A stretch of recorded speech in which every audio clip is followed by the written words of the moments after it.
Meghalaya, meaning abode of clouds, became a full-fledged state in 1972, separated from Assam.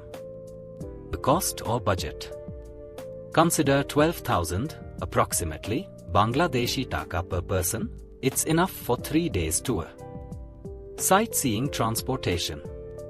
3,000 rupees for sightseeing taxi cab rent per day. So, for 3 days 9,000 rupees, and if you have 4 members, the cost is coming 2250 rupees per person. Leaving cost.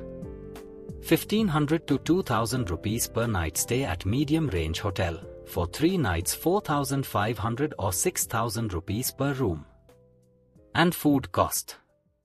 500 rupees for breakfast, lunch and dinner per day. For 3 days consider 1,500 rupees per person.